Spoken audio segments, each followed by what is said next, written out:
Well, good morning. We are starting on chapter 10 of the story. For those of you who are brand new or maybe have missed a few weeks, you can catch up by going online and checking our messages page and go through all of those. You can follow along on the wall where we are. I actually had a bit of a terrifying moment this week. I remember thinking that the very next week was David and Goliath, as you can see by chapter 11 there, which is not colored in. And I thought, wait a minute, as I was preparing, I thought, wait a minute, we're not talking about that yet. We're talking about Saul. And my heart stopped. And I ran into Aaron's office and I said, what? Hey, come here, help. And he was probably thinking, this guy is crazy. What's going on? So fortunately, we came out here and he helped me. He calmed me down, walked me off the ledge. What it actually was, we just mislabeled and we put 10 and 11. We switched those. And I think Aaron thinks I'm crazy. But that's okay, because there are lots of times when I think he's crazy too. And so it all works out. But for those of you who are brand new, the story is all about God's story to be with us. The purpose of God's story, and we look at the Bible as one big story, one overarching story, not a bunch of segmented parts and pieces that all are kind of clumped together in some storybook where there's just all kinds of different stories. It's all one big story of God trying to be with us, trying to connect with us, to bring us back to Him. In this next segment, which is going to be chapters 10, starting in 10 through, the next 5 weeks, whatever that goes to. I'm not sure if that's 14, right? We're going to be talking about kings, starting with today, the very first king of Israel. And that's why we have our throne up here, our makeshift throne, to kind of get us in this idea of thinking about kings. And what does it mean for Israel to have kings? And those next 5 weeks will lead us up into Christmas. We'll actually take a 2-week break, not from attending church, a 2-week break from going through the story on the Sunday before Christmas. Aaron is going to lead, and he's going to be. We're going to have all the kids. It's going to be a great family kind of Christmas time. And the week after Christmas, we'll kind of go back to what we've done the last couple of weeks, where we have an opportunity for you to submit a question for me to answer up here on stage. So I'll be getting you some information about how to submit your questions. Questions can be about anything having to do with religion and theology, not about boxers or briefs or anything like that, but not those kind of questions, but these kind of Bible questions. So that kind of gets us caught up through the end of the year, as we go through the story, and then take a couple week break from the story, and then starting back the first Sunday in January, we'll pick back up in the story until we finish. One of the things as we go through this whole overarching theme of the story, God's desire to be with us, one of the things that has been a constant every single week we've talked about this, is that God's desire to be with us culminates in Jesus. And so Jesus is the message, the one message, the tie that binds, so to speak, of the whole message of the Bible. And we'll talk about Jesus when we get over here in the last weeks in the New Testament, concluding with the story. And that'll conclude right about Easter time, just a couple weeks after Easter. So, kind of give you an idea where we are, where we're going. If you've missed any, please feel free to go to our website and look at those. You can listen to them online. If you want to just hear the audio version while you're driving or something, or if you're sitting at home, you can actually watch those on YouTube as well. Just go to our website. You can find those. And so that's where we are. And so what was going on, if you remember, a couple weeks ago, we talked about what was going on in Israel. There was nobody in charge. And the people, as we read the very last verse of the book of Judges, which was chapter 8. Last week we had kind of a little break in the action, so to speak, of talking about Ruth. What she did happened during chapter 8, even though it was kind of its own chapter during timeline. It happened during that time. The last verse of the book of Judges says, there was no king in Israel. The people did whatever was right in their own eyes. And so you can kind of come to understand and know that what was going on was chaos. I mean, when everybody does what's right in their own eyes, there's nothing but chaos. In fact, we saw it this week, and Roy prayed about it Friday night. As so many of you were probably watching TV, or you were looking on Facebook or something, and you come to find out that a group of men did whatever they thought was right in their own eyes, and they killed so many innocent people. And they thought it was right. I mean, they thought that what they were doing helped push their cause or promote their cause or whatever. But what was actually happening is that people who had nothing to do with anything died because a group of people did whatever was right in their own eyes. And we can look at big major things like that, and we can say, man, we come together, right? I don't know how many people have talked about this or thought about this, and kind of the whole world is rallying behind France because we don't stand for that. That's wrong. But ultimately, all of us, terrorists, people, just regular people like you and me, at some time or another, we all do what is right in our own eyes. And what happens when we do whatever is right in our own eyes, it ends up causing chaos. Whether it be in our lives or in a group of people's lives, when we do whatever is right in our own eyes, chaos ensues.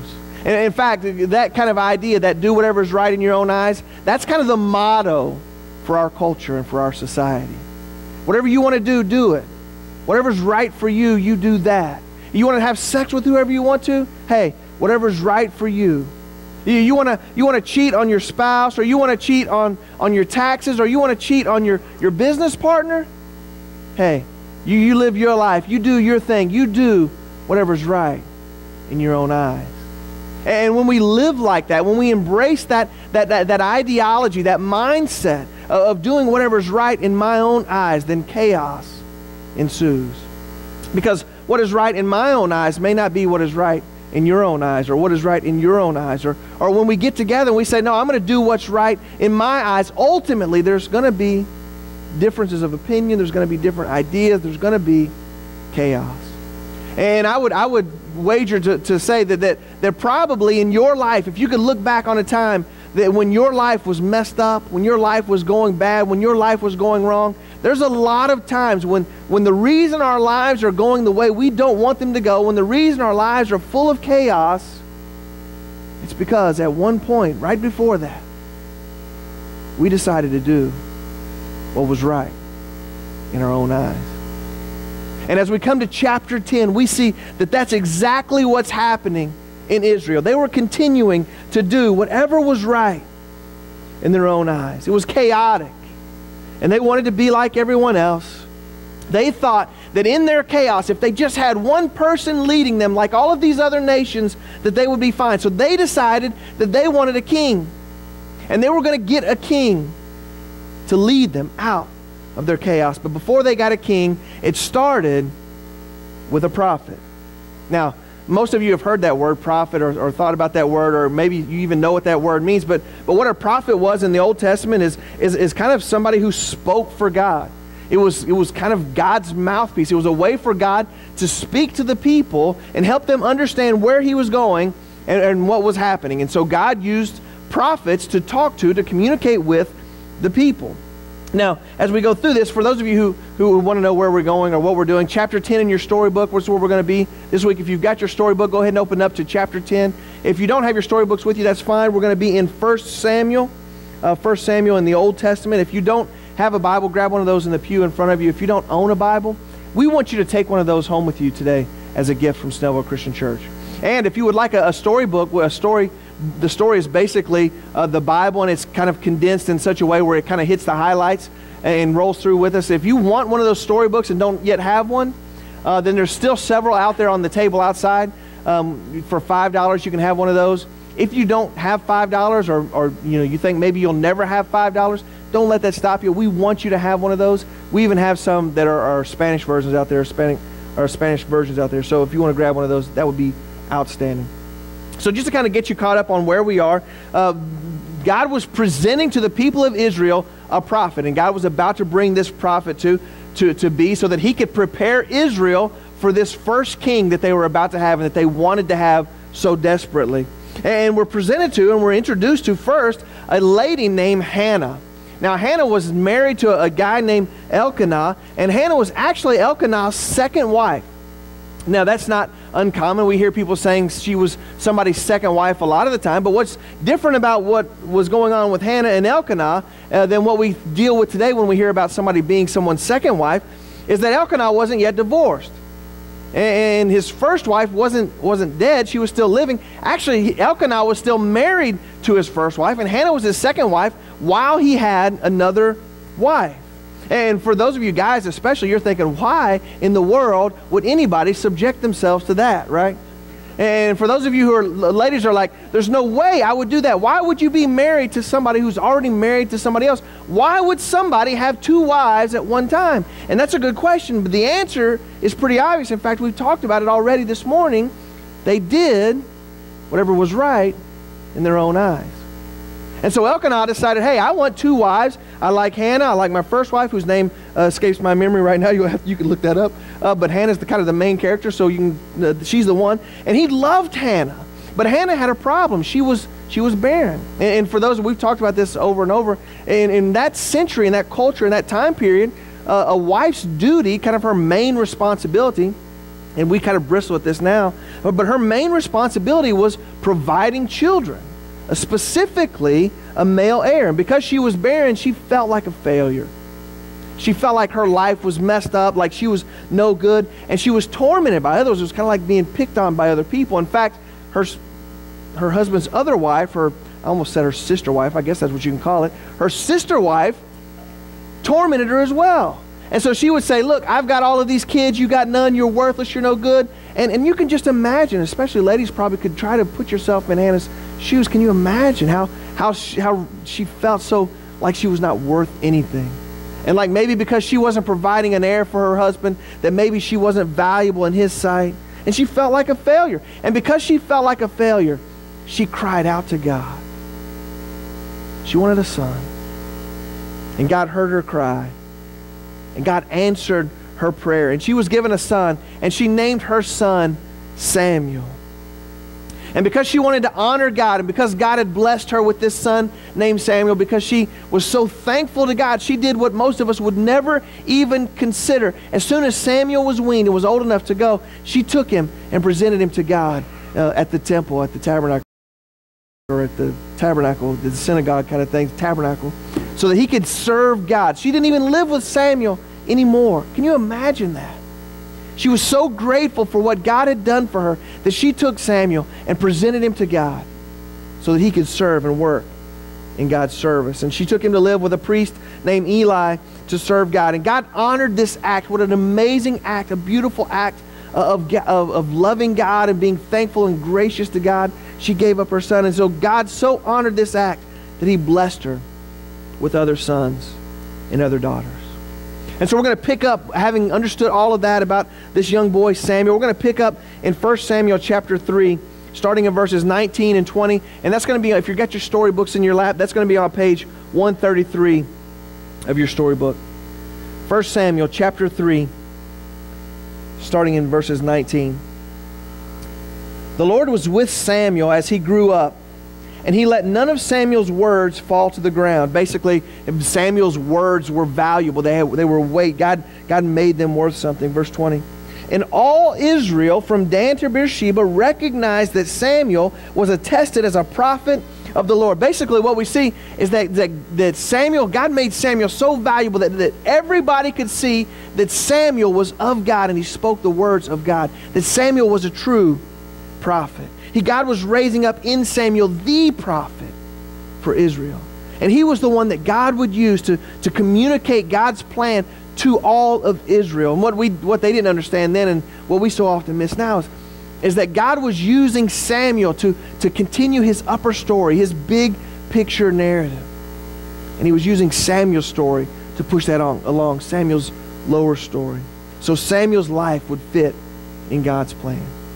And Samuel was living in this time where everybody did what was right in their own eyes. And Samuel was pleading with the people, please turn back to God, chase after God. But the people continually refused. And they continued to do what was right in their own eyes. And as Samuel was leading them, he led them as best he could. And as he was growing older, he put his sons in charge. So Samuel is now leading this country, leading Israel, even though they have no king, they have no real leadership other than Samuel, this prophet of God. And Samuel then gets older and he puts his sons in charge. But like the rest of the nation, Samuel's sons did as they saw fit. The Bible describes them as accepting bribes and perverting justice. I don't know about you, but there's not much that I can think about that God hates more than a perversion of justice. One of the things that I like reading about, and one of the books, in fact, we studied this on Sunday nights a while back, was the book of Amos, where people were oppressing some of the people of God, and some of these people who had lots of money were perverting justice. They were shifting the system in such a way where they were getting more, and the people who had none were being oppressed more. God hates that. And Samuel's sons were doing that. God hates a perversion of justice, whether it's crooked judges, and we see that sometimes, or whether it's rich people who oppress the poor by shifting the system to meet their needs, which we see that all the time, or whether it's even terrorists, which we saw this weekend, who pervert justice to do as they see fit, to make things happen the way they want to happen. God hates a perversion of justice, and Samuel's sons were doing just that. But you know what? They didn't care. You know why they didn't care? Because they were doing whatever they saw fit to do. They were doing what was right in their own eyes. And as the sons of Samuel failed Israel continued to want a king. Look at 1 Samuel chapter 8. 1 Samuel chapter 8, verses 4 and 5. It's 135 of your storybooks. 1 Samuel 8, verses 4 and 5. And so the Israel wants a king, and so all the elders of Israel gathered together and came to Samuel at Ramah. They said to him, "You are old, and your sons do not follow your ways. Now appoint a king to lead us, such as that all the other nations have." But when they said, "Give us a king to lead us," this displeased Samuel. And so it's clear from this kind of interaction, this idea as they're getting together, they want a king. And in their request of asking for a king, they are rejecting God. And they're rejecting what God desires for them. In fact, they hadn't even considered what God desired for them. As Samuel tries to explain to them, this is not God's plan for us. This is not what God wants for us. But they wanted to chase after a king. They'd forgotten about God. They'd forgotten about what God had done for them. They knew the stories of God leaving them and leading them out of the Exodus, out of Egypt, but that was hundreds of years before. And it was almost like those things didn't matter anymore. They wanted a king. They only cared about what they wanted. You see, God's plan all along was for Him to be their king. God desired to lead them into, that's when we see this pillar of fire, as we talked about in Exodus, leading them, and this pillar of cloud leading them. God was their king. God led them and protected them and cared for them and nurtured them. He wanted to rule them and them to follow Him. But in requesting a king that they could see, that could sit on a throne probably just like this one, identical, except maybe gold-plated or something. In requesting a king they could see on a throne, they were rejecting God. And why were they rejecting God? Because they wanted to be like everyone else. They wanted to be like the nations around them who had kings to lead their armies. They wanted to be like somebody who lives over here and had a king and that king and this king. They'd heard about kings. And Samuel hears this, and he kind of takes this attack personal. We want a king. Samuel takes this personal, as if he's not leading good enough, like that he's not good enough. And he says that, it's kind of like them saying to Samuel, "You're not the leader we need." And Samuel takes this personal, but God told him, "Don't take it personal. They're not rejecting you, they're rejecting me." And so Samuel goes on to clearly lay out for them what will happen if you have a king. Here's what's going to happen. Here are the consequences, and here are the consequences. And these aren't going to be surprising to us, and they shouldn't have been surprising to them either. 1 Samuel chapter 8, starting in verse 11. This is Samuel talking. He said, "This is what the king who will reign over you will claim as his rights." Basically saying, here's what a king's going to do to you. "He will take your sons and make them serve his chariots and horses, and they will run in front of his chariots. Some he will assign to be commanders of thousands and commanders of 50s, and others to plow his ground and to reap his harvest, and still others to make weapons of war and equipment for his chariots. He will take your daughters to be perfumers and cooks and bakers. He will take the best of your fields and vineyards and olive groves, and he will give them to his attendants. He will take a tenth of your grain and your vintage, of your vintage, and give you officials and attendants, your male and female servants, and the best of your cattle and donkeys. He will take for his own use. He will take a tenth of your flocks, and you yourselves will become his slaves. When that day comes, you will cry out for relief for the king you have chosen, but the Lord will not answer you in that day." And so Samuel says, look, you guys want a king, and God is your king. Don't chase after what all the other nations have. Don't try to be like everybody else. Don't try to want a king to sit on a throne like this one. You have a king on a throne, and it's God. And if you do this, if you chase after this, this is what's going to happen. He's going to take what you have. In every nation, this happens. Those who are in charge take from those who aren't. Those who are in power take from those who don't have any. I mean, we see this whether it's a monarchy like they wanted, or whether it's even a government system like we have. It's the way it goes. Those who have power take more. Look at their response. Verses 19 and 20. But the people refused to listen to Samuel. No, they said, we want a king over us. Then we will be like all the other nations, with a king to lead us and to go out before us and fight our battles. They didn't care what Samuel said. They didn't care about God being their king. They wanted to be like everyone else. You ever know somebody like that? Who wants to be like everybody else? They want to be like that guy, and so before long they start dressing like him and talking like him and walking like him. I was embarrassed one time. I was probably about 19 years old, and Carrie and I hadn't been married long, and I was working at a little factory in Lexington. When I worked there on the weekends and went to school during the weekday, the factory was called Lexmark. I say that for Gary's sake. He knows where it was. And I worked there, and we made laser printers. And so I was working in this factory, and there was this guy there. He was a former Marine, and I thought he was really cool. And he walked and he talked a certain way. And one day, the group leader came up to me and he said, "You sound just like him." And I thought to myself, man, I do. I'm trying to be just like that guy. And as much as I respect that guy, I don't want to be that guy. I want to be like me. Have you ever know somebody like that who wants to be like somebody else, or like everybody else? Good parents will teach their kids that's not the way you're called to be. You're called to be who you are. Be who God made you to be. God desires you for a specific purpose. And good parents will tell their kids, don't be like everybody else. Be yourself. I remember my parents, and your parents probably said the same words, and I've probably said these same words to my kids. If everybody else jumped off a cliff, would you do it too? And the point of that is don't be like everybody else. Just because everybody else is going that way or doing that thing, don't be like them. Don't be like everybody else. But it's tough, right? I mean, we were all kids one time. We like blending in, don't we? We like kind of being camouflaged by the crowd. We want to be like everybody else. We don't want to stand out. Standing out, people notice people who stand out. And we don't want to stand out, most people. We want to blend in. Last Saturday I saw this. We went to UGA. We were on campus at the University of Georgia because we went to the football game. It wasn't really a football game. It was embarrassing. I don't want to talk about it. But we were on the campus, and as we were pulling in, I told Carrie, I was like, look at that. I mean, you know, everybody's kind of walking from wherever they were to the stadium, and so we're going to our parking spot. And I said, look at that. All of the girls are dressed the same. I don't know if you ever noticed this. Everyone, I mean, there was like 4 outfits, and all 12,000 girls that we saw that day had on those 4 outfits. And on the way back, I said something like that, and Kana said, well, guys dress the same too. And I was like, yeah, that's because all we have is jeans and t-shirt. We don't have anything else. But everybody wants to look the same. Everybody wants to blend in. Everybody wants to look and act like someone else.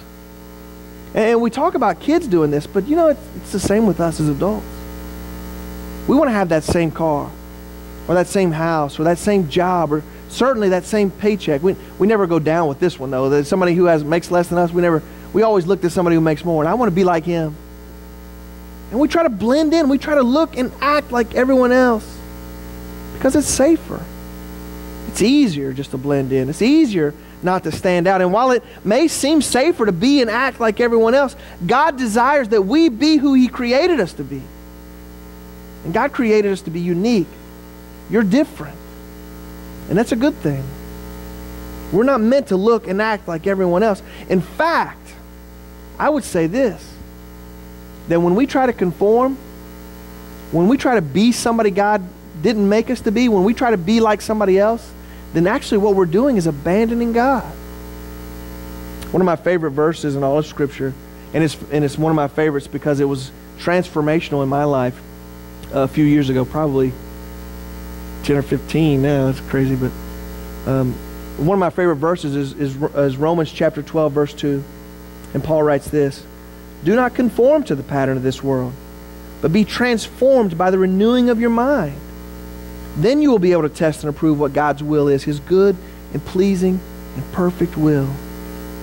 We're called to be who we're called to be. God made you unique, and He made me unique. None of you are going to be like me, and a lot of you are thinking, praise God for that.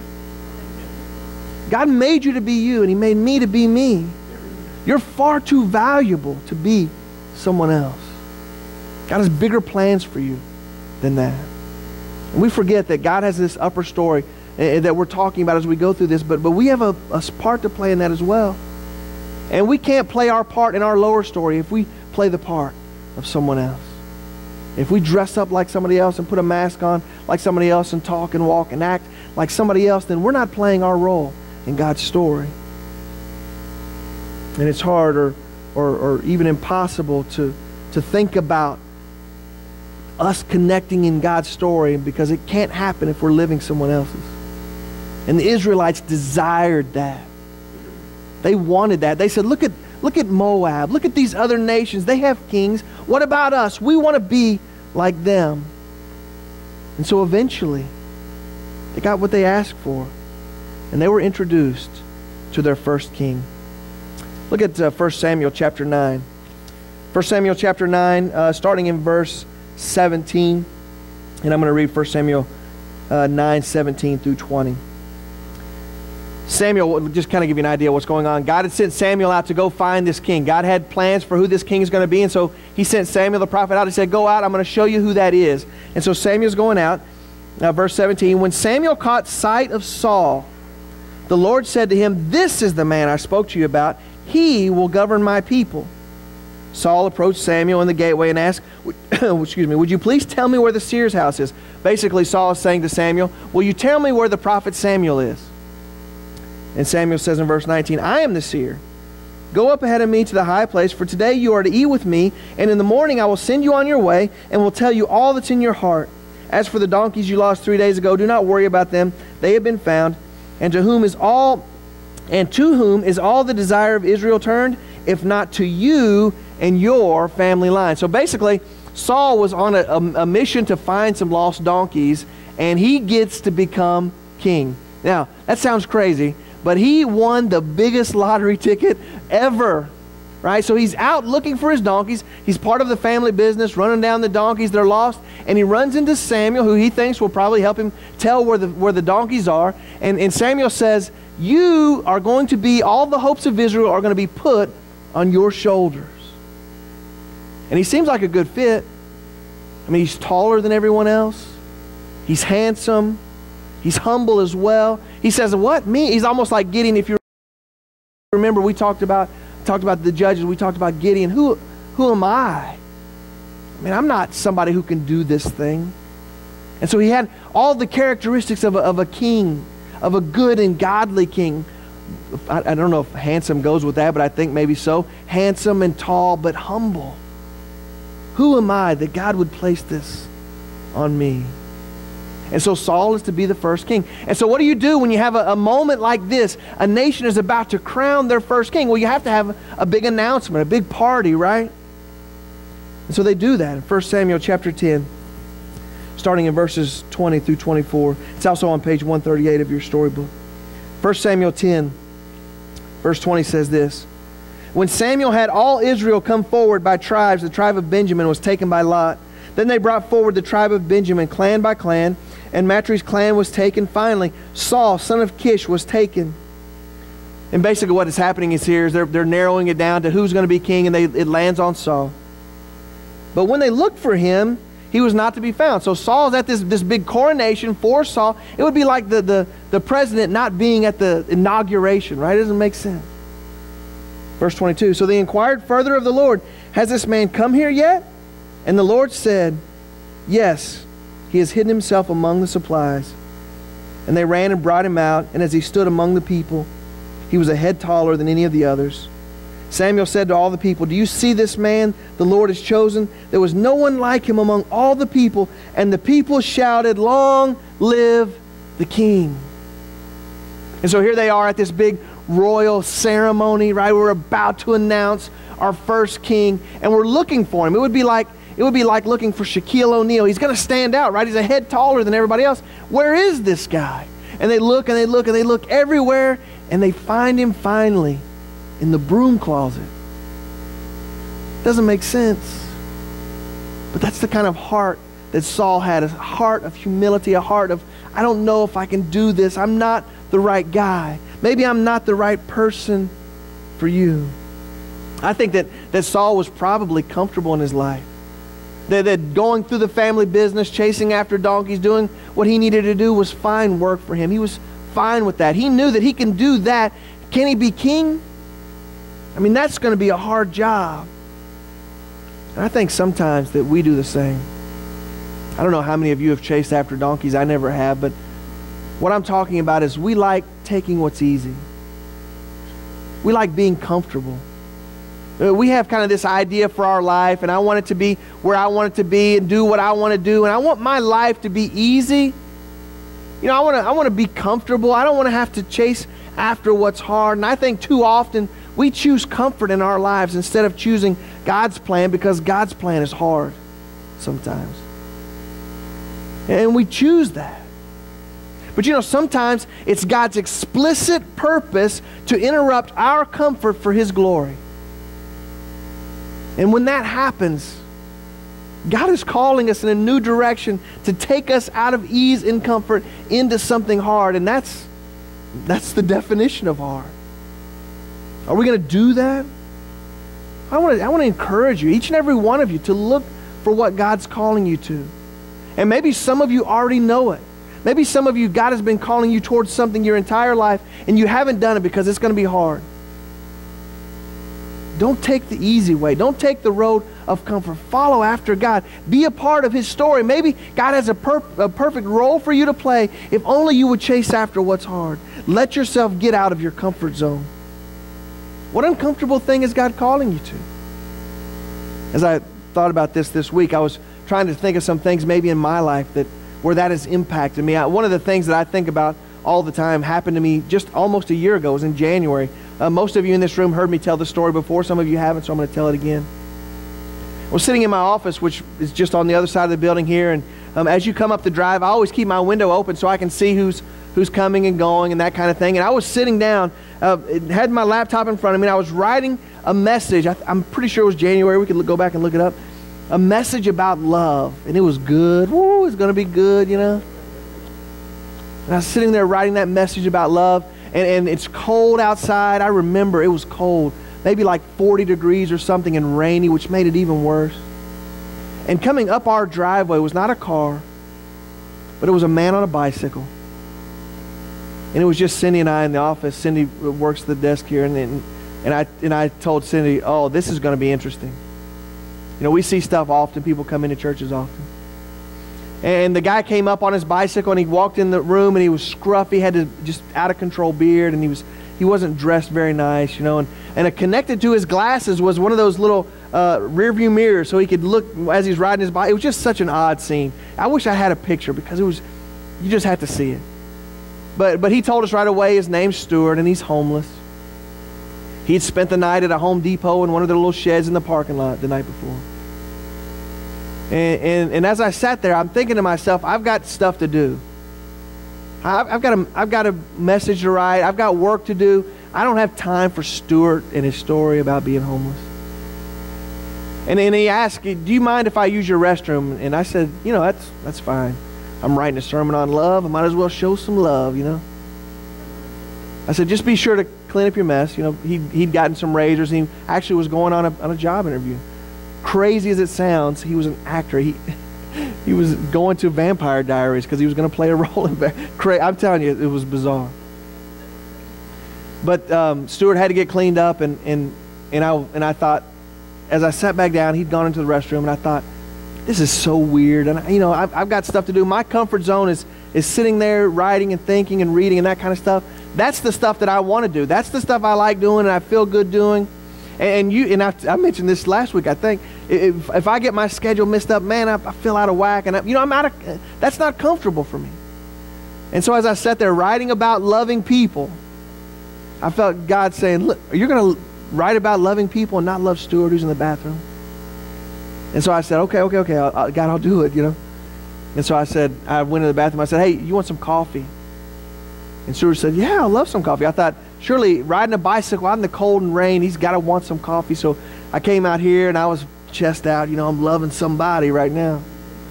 And then I got him some coffee and I went back to writing my message. And I kind of felt like I was saying, seriously? It's not even your coffee. That's the church's coffee. How are you loving somebody? And so I said, Stuart, when you get done, if you want, let's go get something to eat. It was about lunchtime. He said, yeah, it took him forever because he had a scraggly beard. He was doing with little disposable razors what some of us would do with clippers, It took him forever. And finally he got done, and we went to McDonald's. And I told him that God loved him. And that it was my job and our job as Christians to let the world know that. And Stuart said, I don't feel loved. And it was uncomfortable for me. What is it that God's leading you to that's uncomfortable? I mean, that's just the one thing. I mean, Stuart actually ended up spending a couple hours in the office. I didn't get anything else done that day, but it was the most productive day I've had in a year. So what is God calling you to? What is God calling you out of your comfort zone to do? He was calling Saul to lead a nation. And Saul moved out of his comfort zone and he began to lead Israel as their king, and he did it for many years, won many battles for God. And before long, this man who was king, who was a head taller than everyone else, started reading his press clippings about how wonderful he was, about how amazing he was, best king we've ever had. Some of you don't get that. He was the first king. He was the first king. It's bad when I have to give you the punch and I have to explain it to you. I don't know if that's on me or you. I'm going with you. All right. But he trusted himself more than he had to trust God. He said, I believe in me. I'm the king. I'm big. I'm bad. And when he trusted himself more than God, we begin to see the fall of Saul. We begin to see the end of Saul's reign. We actually talked about this a few weeks ago. Before we started the story, we talked about Jonathan, his son Jonathan, and his courageous example of leading. And during that battle where Jonathan showed his courage, was the beginning of the end for Saul. It was the beginning of his downfall of Israel's first king. Saul led them into battle, and he was told by God to totally destroy the Amalekites. Go out and destroy, wipe them out, destroy the Amalekites. What God was telling them to do was actually payback for what the Amalekites had done to the Israelites as they left Egypt and were traveling and wandering, headed to the Promised Land. Hundreds of years before King Saul, God was still making good on his promise to wipe them out. And he was going to use King Saul to do it. So let's look at 1 Samuel chapter 15, verse 3, and we'll see where God explains that or tells that to Saul. 1 Samuel chapter 15, verse 3. This is God talking to Saul. Now go, attack the Amalekites and totally destroy all that belongs to them. Do not spare them. Put them to death, men and women, children and infants, cattle, sheep, camels, donkeys, everything. Wipe them out, God says. And this is incredibly hard for us to grasp. It's hard for me to think about God wanting to do this. But God was doing what was right and what was just, what justice called for. And he told Saul, you are going to be my hand. And by being my king, you go out. I want you to totally destroy the Amalekites. Look at 1 Samuel chapter 15, verses 7 through 9. Then Saul attacked the Amalekites all the way to Havilah, to Shur, nearest the eastern border of Egypt. He took Agag, king of the Amalekites, alive, and all his people he totally destroyed with the sword. But Saul and the army spared Agag and the rest of the sheep and cattle, the fat calves and lambs, everything that was good. These they were unwilling to destroy completely, but everything that was despised and weak, they totally destroyed. So what we're reading there is basically Saul refused to do what God told him to do. God told him, destroy everything. And Saul said, okay, I'm going to do what you say. I'm going to destroy everything except the king. And I'm going to destroy everything except, the good cattle and the good sheep and maybe some of the good whatever. And so he did everything he was told to do up to a point. And Samuel, the prophet, was still around, confronted Saul. And Saul made it sound like that what he did was actually a good thing. Look at verses 20 and 21 of chapter 15. But I did obey the Lord, Saul said. I went on the mission the Lord assigned me. I completely destroyed the Amalekites and brought back Agag, their king. Yeah, and it's almost like you get this, well, yeah, I mean, the soldiers did take some sheep and cattle for their plunder, the best of what was devoted to God, in order to sacrifice them to the Lord your God at Gilgal. So but basically what Saul is saying is, yeah, we did disobey God, sort of, but it was for a good reason, because what we were going to do is we're going to sacrifice these things to God. God's going to love us. It's going to be a pleasing aroma to God. We're actually doing a good thing by not doing what God told us to do. And we look at Saul and think, what are you doing? Like the rest of Israel, Saul did it because he wanted to. Saul was doing what was right in his own eyes. And then he made it sound like he was actually worshiping God in his disobedience, right? Hey, yeah, Samuel, yeah, we did not destroy him like God told us, but this is actually a good thing. God's going to really love this. I call this spiritual sanitizer. So what Saul was doing, it's kind of like what you put hand sanitizer. I like hand sanitizer. The other day I was in Kroger, and often I'll take the hand wipe across the car. You know what I'm talking about? You see, maybe some of you don't do that. I do that, and because I don't like touching. I don't know who's all touched that. It's kind of weird, maybe. But I didn't do that. I'd actually had a basket and was carrying the basket around, and I got to thinking, who all's touched this basket? And so as I was going to the checkout, the girl had a big, huge bottle of hand sanitizer, and my eyes got real big. I said, "Can you mind if I?" She's like, "No, go ahead." So I slurping that stuff all everywhere to wash the dirt or whatever I couldn't see off of my hands. And I think Saul was doing this with his disobedience. He was throwing some spiritual sanitizer on there. Yeah, I didn't really follow God, but I'm just going to use that to sacrifice. He was trying to clean up his disobedience. And don't we do that? I mean, don't we do that too? I wasn't gossiping. That was a prayer request. I mean, I wasn't gossiping. I just thought you guys ought to know God bless his heart, you know. I mean, we say that in the South a lot. That guy is messed up, bless his heart, right? I mean, that's spiritual sanitizer. I wasn't lusting. I was just thanking God for how good he is at making some people, right? I mean, that's spiritual sanitizer. That's taking something and trying to make our disobedience or our no goodness good. And you know what? God wasn't tricked by that. He's not tricked by it in Saul's life. He's not tricked by it in our lives either. Look at what happens to Saul. 1 Samuel 15, verses 22 and 23. After Saul had told him, yeah, I did these things for good reason, Samuel replied, does the Lord delight in burnt offerings and sacrifices as much as obeying the Lord? To obey is better than sacrifice, and to heed is better than the fat of rams. For rebellion was what Saul was doing, rebellion, disobeying God. For rebellion is like the sin of divination, and arrogance like the evil of idolatry. Because you have rejected the word of the Lord, he has rejected you as king. God wasn't surprised or thrown off or confused by Saul's spiritual sanitizer. Saul didn't get to be king any longer. He was rejected because he didn't obey God. You know, we're called to obedience. Just like Saul. We're called to obedience. We're not called to tithing. We're not called to church attendance. We're not even called to prayer. You know, those things are all wonderful.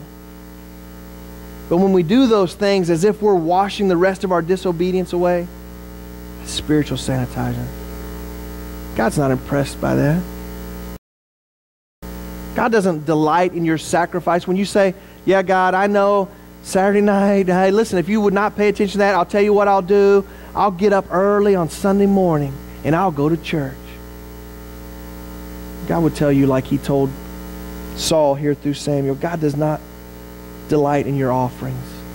God does not delight in your sacrifice by getting up early on a cold Sunday morning. You know what God delights in? God delights in obedience. God delights in us chasing after him, following after him, not being somebody else or going our own way or doing our own thing. God delights and desires in us being who he called us to be by obeying him. This is God's point. We're called to this. Obedience. That's one of the ways we connect with God and in God. And one of the things we're called to is to go out and to change the world. You want to know what stops terrorists? And I'll tell you, it's not bigger bombs. You want to know what stops terrorists? Making disciples. Teaching people to love Jesus because God loved them. It takes a long time. But changing the world is what we're called to do. And you might say, that's a big task. It is. It takes a long time. It's not the shortcut. There is no shortcut to changing the world. We change the world one heart and one life at a time. Making disciples who make disciples who make some more. The Israelites wanted to be like everybody else. God wanted them to be who He wanted them to be. And the same is true for us. God wants you to be who you are for His glory, who He made you to be. God wants me to be who He made me to be.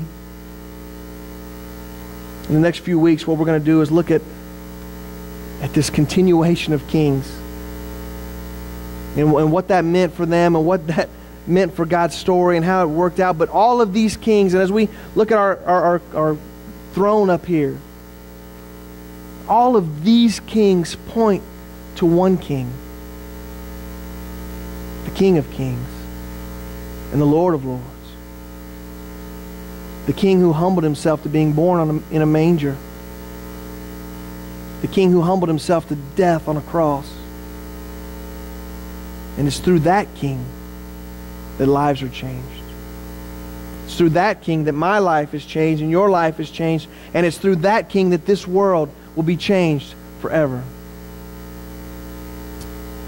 In a moment, we're going to sing a song. And we end our service this way every week. And what it's an opportunity is for you to reflect. What does that mean for you? What is all this, as we've talked about that, what does that mean for you in your life? Maybe for some of you, it means following Jesus for the first time. For saying, I didn't really realize that. I didn't know that. Or I've been chasing after that. What does that mean? What do I need to do to follow Jesus? Maybe for some of you, it means committing yourself again. Or making Snellville Christian Church your home. I don't know. But during this time, we'll sing a song, and it's an opportunity for you to come talk to me about it, and we'll go from there. So I'm gonna say a prayer, and then we'll stand and we'll sing this song. Let's pray.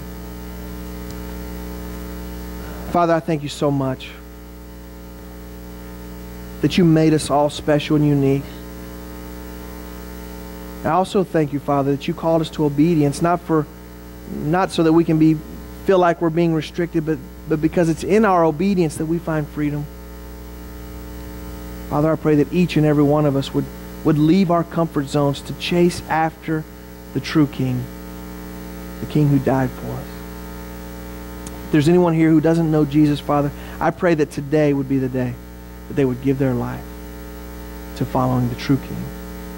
And it's in Jesus' name I pray. Amen.